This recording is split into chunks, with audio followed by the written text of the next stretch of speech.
Hello student, कैसे हैं सभी। उम्मीद करता हूँ सभी ठीक होंगे। एक बार फिर से स्वागत है आप सभी का आपके अपने यूट्यूब चैनल पैशन केमिस्ट्री पर। तो आज हम आपके लिए लेके आए हैं एनसीईआरटी के कुछ और questions regarding periodic classification of A element.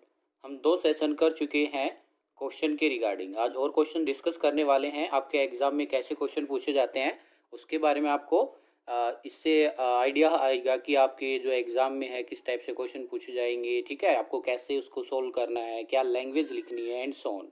ठीक है, तो चलिए स्टार्ट करते हैं आज का हम अपना सेशन। और आपका जो थ्योरेटिकल पोर्शन है उसमें हमने कंप्लीट थ्योरी कवर अप कर ली है पीरियोडिक क्लासिफिकेशन ऑफ एलिमेंट वाली। ठीक है, तो जिस बच्चे ने भी पहले थ्योरी नहीं देखी है तो प्लीज़ पहले वो स्टूडेंट थ्योरी देखिएगा, उसके बाद क्वेश्चन समझिएगा। ठीक है, तो चलिए स्टार्ट करते हैं आज का हमारा सेशन।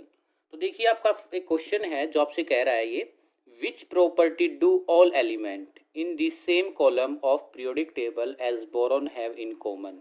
मतलब क्या कह रहा है कि आपकी जो प्रॉपर्टी है एलिमेंट की वो सेम होगी कॉलम में। ठीक है, ऑफ ए पीरियोडिक टेबल, एक पीरियोडिक टेबल है जैसे, और वो जो आपको दिया गया है कॉलम वो कौन से वाला दिया गया है, बोरोन वाला दिया गया है। कौन से वाला दिया गया है, बोरोन वाला दिया गया है। और आपसे पूछ रहा है बताइए जो बोरोन वाला कॉलम है उनमें कौन सी प्रॉपर्टीज सेम है।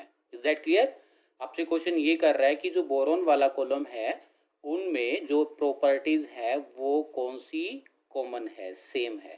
सेकंड में आपसे पूछ रहा है, सेम क्वेश्चन है और पूछ रहा है फ्लोरीन वाले कॉलम के लिए। किसके लिए पूछ रहा है, फ्लोरीन वाले कॉलम के लिए। Is that clear. तो सबसे पहले हमें पता होना चाहिए कि बोरोन वाला कॉलम कहाँ है और इसमें कौन कौन से एलिमेंट आते हैं।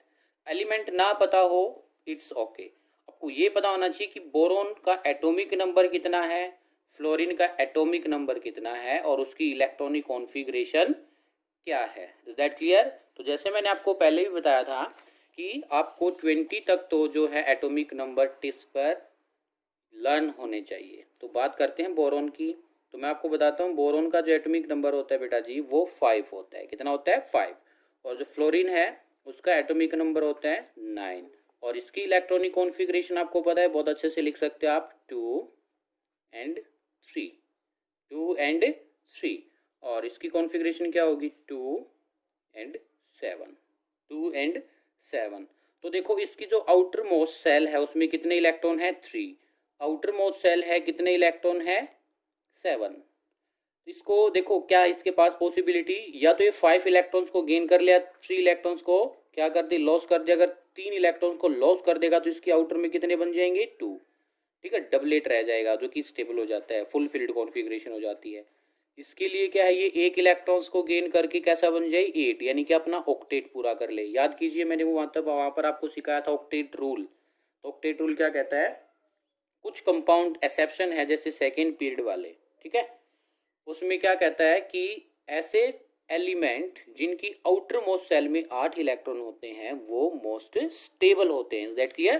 ठीक है, ये बात कही थी किसने, ऑक्टेट रूल ने। किसने कहा था, ऑक्टेट रूल ने। क्लियर है। तो ये क्या करेगा बताइए, जो फ्लोरीन वाला कॉलम है इसकी कैसी प्रॉपर्टीज होगी, इसको 8 बनने के लिए कितने इलेक्ट्रॉन्स की रिक्वायरमेंट है, रिक्वायर्ड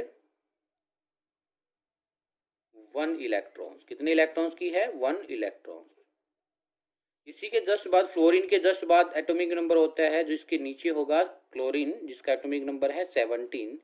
इसकी इलेक्ट्रॉनिक कॉन्फ़िगरेशन कैसे होगी, 2 8 8। ठीक है, सॉरी 2 8 7, वेरी सॉरी, 17 है ना, 7। इसमें भी 7 इलेक्ट्रॉन है। कितने इलेक्ट्रॉन्स की रिक्वायरमेंट होगी, 1। तो जो फ्लोरीन वाला कॉलम है इनकी जो कॉमन प्रॉपर्टीज है बेटा वो क्या है, they required 1 electrons for complete its octet, ठीक है। और अपना ऑक्टेट को कंप्लीट करेंगे, मतलब क्या है, दैट इज ऊपर वाली लैंग्वेज को क्या लिख सकते हैं, जो फ्लोरीन वाला कॉलम है उसकी वैलेंसी कितनी होगी, वैलेंसी विल बी 1। ठीक है, अब बात करते हैं बोरोन वाले की। बोरोन में क्या है, 3 इलेक्ट्रॉन है, तो 5 इलेक्ट्रॉन अगर ये ले लेगा तो कितना बन जाएगा, 8। लेकिन 5 इलेक्ट्रॉन्स लेना इसके लिए आसान बात नहीं है, बहुत ही मुश्किल बात है। इस वजह से ये क्या करेगा, 3 इलेक्ट्रॉन्स को लॉस कर देगा। क्या करेगा, ये जो बोरोन वाली फैमिली है सभी एलिमेंट लॉस 3 इलेक्ट्रॉन्स। अगर 3 इलेक्ट्रॉन्स को लॉस कर देगा तो ये गेन या लॉस ऑफ इलेक्ट्रॉन्स उसकी वैलेंसी कहलाती है। तो इसकी जो बोरोन वाली फैमिली, इनकी वैलेंसी कितनी होगी, valency will be 3, valency will be 3। Is that clear? ये आपके इस टाइप से क्वेश्चन करना है। क्लियर है? The boron is the first member of the group, यानी कि 13 element. It has 3 electrons in the valence, 2 3 मैंने यही बताया था। And the other element including the same column are aluminium है, गैलियम है, इंडियम है, thallium. They to 3 electron the valence shell. मैंने क्या कहा था, अगर आपको आगे वाला एलिमेंट नहीं पता हो तो भी काम चल जाएगा, सिर्फ हमें ये बताना कि इनकी कॉमन प्रॉपर्टीज क्या होगी। आपसे ये नहीं पूछा कि एलिमेंट क्या होंगे, तो प्रॉपर्टीज जो होगी वो क्या होगी, ये 3 इलेक्ट्रॉन्स लॉस करके इनकी जो वैलेंसी है वो 3 होती है। Is that clear? चलिए next question. An atom has electronic configuration 287 eight 8 + 2 10 + 7 कितने हुए, 17। तो आपसे पूछ रहा है कि इलेक्ट्रॉनिक कॉन्फ़िगरेशन दे दी है और आपसे कह रहा है what is the atomic number of this element. जितने इलेक्ट्रॉन है उतना ही क्या हो जाएगा, एटॉमिक नंबर। कितने इलेक्ट्रॉन है, 17, तो 17 एटॉमिक नंबर हो जाएगा। Is that clear? और किसका होता है 17 एटॉमिक नंबर, क्लोरीन का। ये आपको याद करना होगा, ठीक है। फिर नेक्स्ट आपसे पूछ रहा है to which of the following element would it be chemically similar. Chemically similar atomic number are given in the, मतलब आपसे पूछ रहा है केमिकली सिमिलर कौन होगा। केमिकली सिमिलर मैंने क्या बता रखा है, तो chemically properties are depend upon the number of electrons. अगर आपके पास number of valence electrons, number of valence electrons same, valence electron same होंगे तो उन जो एलिमेंट की प्रॉपर्टीज है वो सेम होगी। Is that clear? Number of valence electrons in element same, then chemically properties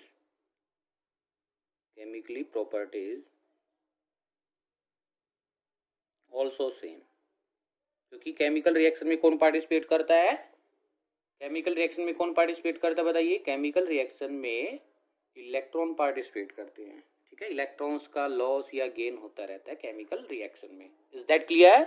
ठीक है, तो देखिए आपको क्या दिया गया है, नाइट्रोजन, फ्लोरीन, फॉस्फोरस और आर्गन। अब इसमें सिर्फ आपको क्या करना है, इलेक्ट्रॉनिक कॉन्फ़िगरेशन लिख लो। आपको एटॉमिक नंबर दे रखे हैं, और जो नाइट्रोजन है एटॉमिक नंबर कितना है नाइट्रोजन का, 7 2 5। और जो है फ्लोरीन का एटॉमिक नंबर 9 2 7। इसके बाद है फॉस्फोरस, एटॉमिक नंबर 15 2 8 5, ठीक है। इसके बाद है आर्गन, एटॉमिक नंबर 18 2 8 8। आपको ये दिए गए हैं और आपसे इनमें पूछ रहा है बताइए कौन से एलिमेंट है जो कि सेम प्रॉपर्टी शो करेंगे। तो ऊपर वाली बात को याद कीजिए, वैलेंस इलेक्ट्रॉन्स क्या होने चाहिए, same. Number of valence electrons लिखना भूल गए भाई, इलेक्ट्रॉन सेम होगा तो केमिकल प्रॉपर्टीज भी क्या होंगी, सेम होगी। तो देखो इसमें 5 है, इसमें 7 है, इसमें 5 है, इसमें 8 है, तो मतलब फॉस्फोरस और जो नाइट्रोजन है वो केमिकल प्रॉपर्टीज सेम शो करेंगे। That clear? इस टाइप से आपको क्वेश्चन सोल्व करने आने चाहिए। इसके बाद the position of 3 element A B C, देखो ए बी सी वाला क्वेश्चन आ गया है। The position of 3 element A B C in the periodic table are shown, मतलब आपको एक पीरियोडिक टेबल का कुछ पार्ट आपको दिया गया है और इसमें देखो आपसे क्या दिया गया है, ये रहा ए, ये रहा बी और ये रहा सी, और ये डैश डैश ऐसे, यानी कि ग्रुप नंबर 16। और ग्रुप नंबर 16 कौन सा वाला था, ऑक्सीजन फैमिली वाला। मैंने आपको बता रखा ना, सिर्फ आपको ये पता जरूर होना चाहिए बेटा ग्रुप नंबर 1 में कौन से एलिमेंट आते हैं, 2 में कौन से आते हैं, 13 में कौन से आते हैं, 14 15 16 17 एंड 18, ठीक है। यानी कि 13 से लेकर के 18 तक और 1 एंड 2 ये आपको पता होना चाहिए। Is that clear? तो बताइए, तो इसमें आपसे पूछ रहा है state whether A is metal और नॉन मेटल। बताइए ए मेटल है या नॉन मेटल। मैंने क्या कहा था, ग्रुप नंबर 17 कहाँ आता है, बिल्कुल राइट साइड में। और राइट साइड में आपके बताइए कौन सी आपकी प्रेजेंट थे, कौन से एलिमेंट प्रेजेंट थे, नॉन मेटल्स। तो इसका आंसर आ जाएगा non metal. State whether C is more reactive और लेस रिएक्टिव देन ए। ऊपर से नीचे आते टाइम जो हमारी रिएक्टिविटी है बेटा वो इंक्रीज होती है। Reactivity will be increases because size increases, size increases. ठीक है, ये आप जो है सॉरी, ये जो ऊपर से नीचे आते टाइम है ये वाला जो कॉन्सेप्ट लगाएंगे, ये लगाएंगे मेटल्स के केस में। किसके केस में लगाएंगे? जो मेटल के केस में। लेकिन देखो जो नॉन मेटल्स होते हैं उनकी टेंडेंसी कैसी होती है? इलेक्ट्रॉन्स को एक्सेप्ट करने की। मैं फिर से बता रहा हूँ, सुनना बिल्कुल ध्यान से। ये पूछ रहा है सेकंड पार्ट में, state whether C is more reactive और less reactive than A. A आपका क्या है? Non metal. ए क्या आपका? Non metal. बिल्कुल ध्यान से सुनना है क्वेश्चन को। ये नॉन मेटल है और नॉन मेटल की प्रॉपर्टीज क्या होती है? Accepting of electrons, accepting of electrons. जो जितना जल्दी से इलेक्ट्रॉन को एक्सेप्ट करेगा वो उतना ही ज़्यादा क्या होगा? रिएक्टिव होगा। अब बात करते हैं अपने कॉन्सेप्ट की। ये तो मैंने बताया कि आपको कंडीशन क्या होनी चाहिए। तब ऊपर से नीचे आते हैं तो साइज आपका इंक्रीज होता है। अगर साइज इंक्रीज होगा तो इलेक्ट्रोनेगेटिविटी वाला मैंने क्या बताया था? डिक्रीज होगी। अगर इलेक्ट्रोनेगेटिविटी डिक्रीज होगी तो accepting tendency of an element, electron accepting tendency of an element decreases. अगर वो डिक्रीज हो जाएगी तो रिएक्टिविटी भी क्या हो जाएगी? डिक्रीज। इस वजह से जो है ए है वो मोर रिएक्टिव है देन सी से। विल सी बी लार्जर और smaller in size than B? बताइए। तब आप मैंने मतलब बी से किसकी तरफ चले? सी, यानी कि left to right in a period. In a period when we move left to right size will be decreases. देखो आज इस टाइप से क्वेश्चन पूछे जाएंगे, मतलब कॉन्सेप्ट को मिक्सअप करके। तो आप लेफ्ट से राइट जाते हैं तो आपका क्या होता है? Size will be decreases. Is that clear? Very good. और लास्ट क्वेश्चन कर आपसे, which type of ion, which type of ion cation anion will be formed by the element A? तो ए एलिमेंट है वो आपका क्या बनाएगा? बताइए। तो ए एलिमेंट है जैसे ग्रुप नंबर 17 का है, और ग्रुप नंबर 17 में आपको पता है इलेक्ट्रॉनिक कॉन्फ़िगरेशन क्या होती है? बोलो। देखो ये यहाँ से आपको ऐसे करना है, ये आपका सेकेंड पीरियड है, ये आपका थर्ड पीरियड है, ये फोर्थ पीरियड है और ये फिफ्थ पीरियड है। ठीक है, और सेवन्थ पीरियड आपके पास टोटल होते हैं।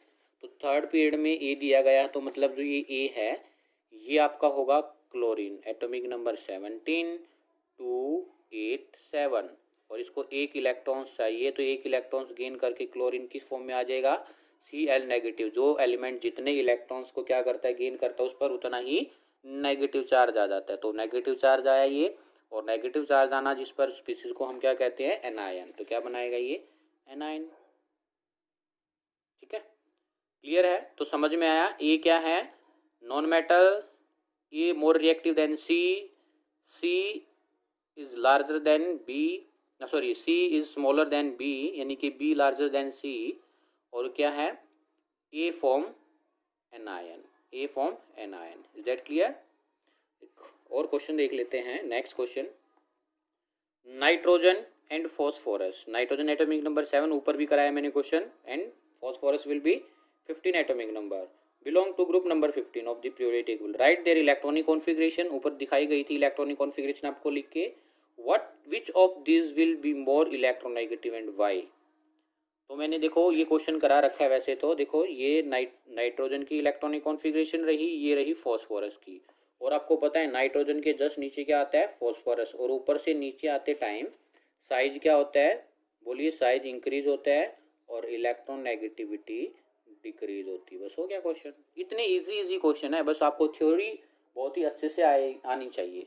अगर थ्योरी आप मेरी वीडियो से अच्छे से कर लेंगे तो जो आपके क्वेश्चन है वो चुटकियों का काम हो जाएगा। इतने इजी हो जाएंगे, मैं गारंटी देता हूँ कि आपका कोई भी क्वेश्चन स्किप नहीं होगा। आप उसको नहीं छोड़ के आएंगे, बिल्कुल 110% उसको अटेम्प्ट करके आएंगे। ठीक है, सिर्फ क्वेश्चन में आपको ये दिखा रहा हूँ, ये कैसे आपको इनका आंसर लिखना है, कैसे इनको टैकल करना है, कैसे इनकी जो हमें है थिंकिंग प्रोसेस, कैसे हमें इनको माइंड में सोचना है कि इस क्वेश्चन का आंसर ये हो सकता है। सिर्फ क्वेश्चन से यही क्लियर होता है। ठीक है, तो समझ आया? ये आपका था नेक्स्ट क्वेश्चन। ठीक है, तो चलिए मिलते हैं नेक्स्ट वीडियो में। उम्मीद करता हूँ आपको ये वीडियो पसंद आया होगा। अगर आपको ये वीडियो पसंद आया तो प्लीज़ वीडियो को लाइक कीजिए, शेयर कीजिए और कमेंट बॉक्स में मेंशन कीजिएगा वीडियो कैसा लगा। कुछ आपको ये लग रहा है कि आपने कुछ सीखा है, ऐसा कुछ मेंशन कर सकते हैं आप। या आप ऐसा कर सकते हैं कि सर थ्योरी पढ़ने के बाद हमें क्वेश्चन बहुत ईजी लग रहे हैं, ऐसा कमेंट भी लीव कर सकते हैं। ठीक है, प्लीज़ आप एक कमेंट ज़रूर लीव करिएगा, ताकि मेरे को ये लगे कि मेरी नॉलेज बच्चे क्या है सीख रहे हैं, उसको गेन कर रहे हैं नॉलेज को, ठीक है, कुछ कॉन्सेप्ट बिल्डअप कर रहे हैं। क्लियर है? तो मिलते हैं जल्द ही ऐसे ही एक नए क्वेश्चन सेशन के साथ। तब तक के लिए bye bye, thank you, see you. अगर आप मेरे यूट्यूब चैनल पर नए हैं तो प्लीज़ चैनल को सब्सक्राइब करना ना भूलिएगा। Thank you.